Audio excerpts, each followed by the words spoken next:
you're eating at night, you're definitely not losing weight, or you're having a very hard time doing it, and here's why. Hey, I'm Holly, and I make videos about weight loss and how you can change your mindset and how you can achieve your goals.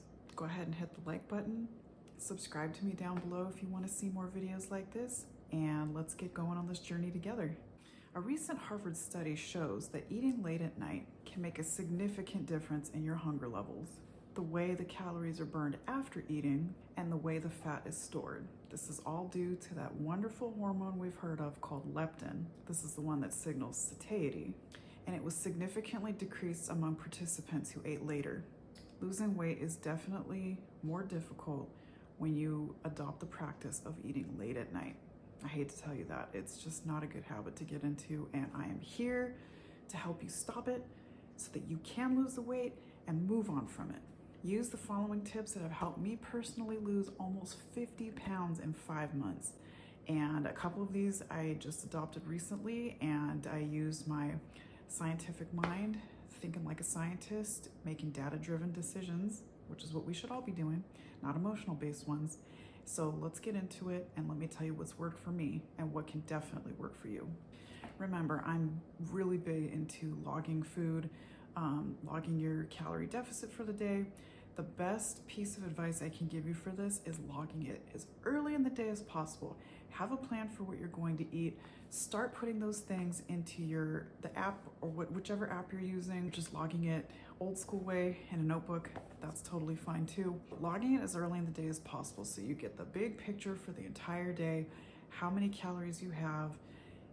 If you're a night snacker, maybe leaving a little bit at the end of the day so that you have that flexibility, so you can make something that you enjoy to have after dinner. If you're one of those people, my dad is one of them, he always says, oh, I need a little sweet after dinner.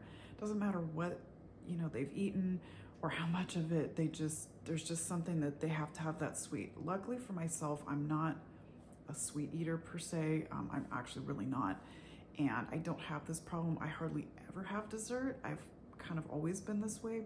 But if you're one of those people, I highly recommend leaving a small bit of calories at the end of your day and planning something that you're going to have. So just like you plan your dinner and your other meals, plan a small sweet treat that will work into your day that you can preload into your calorie counter of some kind, whatever you're using, so that you have that big picture and you can go, okay, yes, I have this in my plan for today. I can do this. It may not be something that you necessarily want to or need to do every single day, but I highly recommend getting the big mental picture of everything that you're going to eat for the day and logging it as soon as possible in the day as you can. Maybe it's not immediately in the morning, but maybe you log your first meal and then you have an idea of what you want to eat later in the day, and so you log that before you eat it. The next tip that definitely works for myself is immediately after I eat, I go and I brush and floss my teeth very meticulously. I immediately go to the bathroom after I put my dishes away. I just get right to it. Having a good dental hygiene practice it's good for many other health benefits in your life, so that's highly recommended. But believe me, if you are as meticulous as I am, or other people are, or probably what your dental hygienist tells you to do, and you just get to it, you're not going to want to do it again. Your breath is going to feel fresh. You're going to feel good.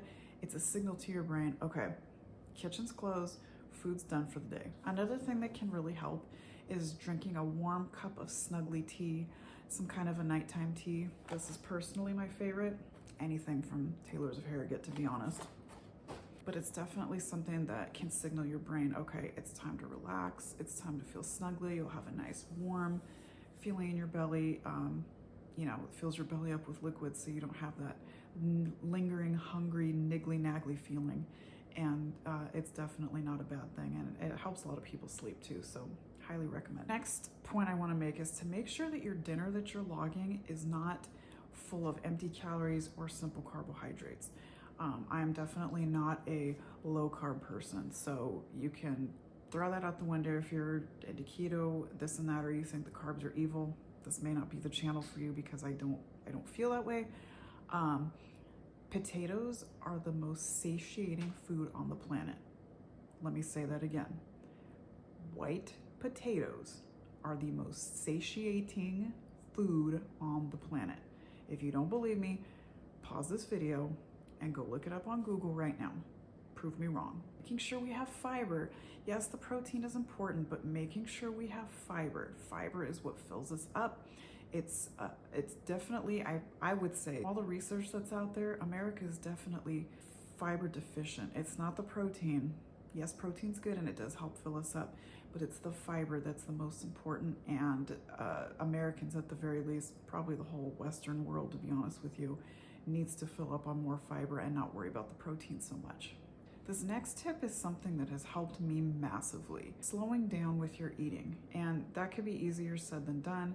It may sound stupid, insignificant, whatever, but I'm gonna tell you, I set a timer for 20 minutes every time I eat, because I came from the working world of shift work years ago, and you get that 30-minute lunch, and I would always walk out to my car, and it didn't include the walking out to your car bit.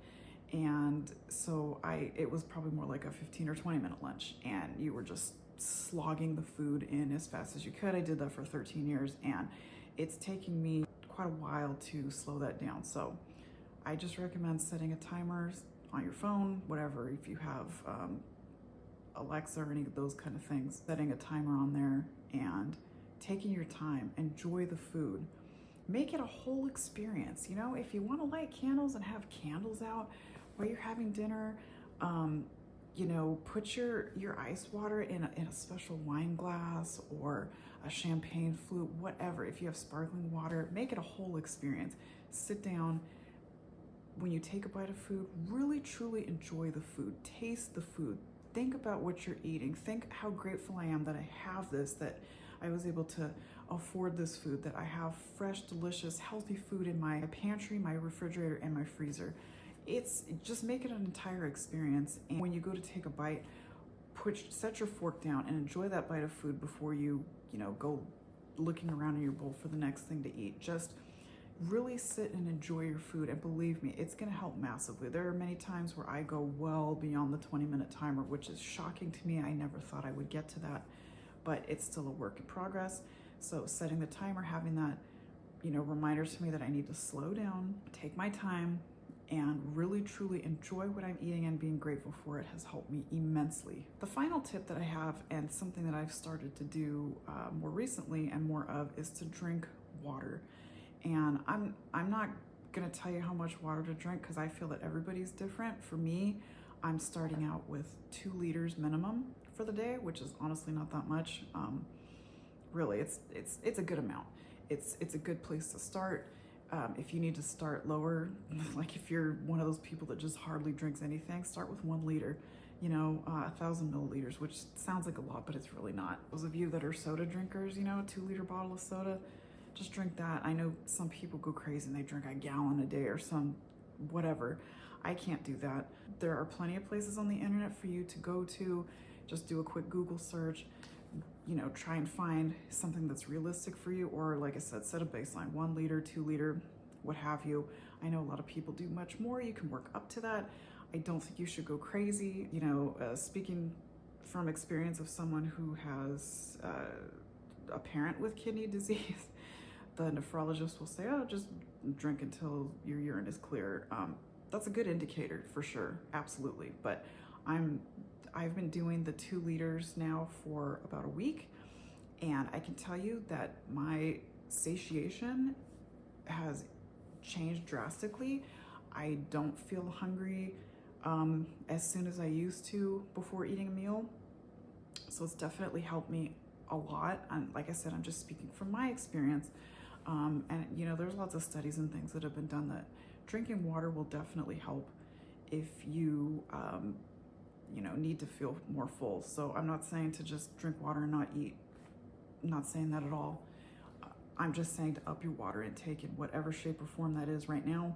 Just drink a little bit more than you've been drinking. Try that and see if it works. And I think it'll work out just great for you. So there you go, guys. Those are my tips. These are things that have helped me lose almost 50 pounds in 5 months. We're on this journey together. I hope you join me. Hit that subscribe button. Smash that like button. Follow me at Less of Holly on Instagram. I'm opening up spots to train people one-on-one. So if you'd like to head over there, I'll have a link in my bio. I'd love to hear from you. Or if you just have any questions about it, I would love to hear from you in my DMs over there. Take care, guys. I know you can do this. If you haven't heard it today, I'm so proud of you. Let's do this together.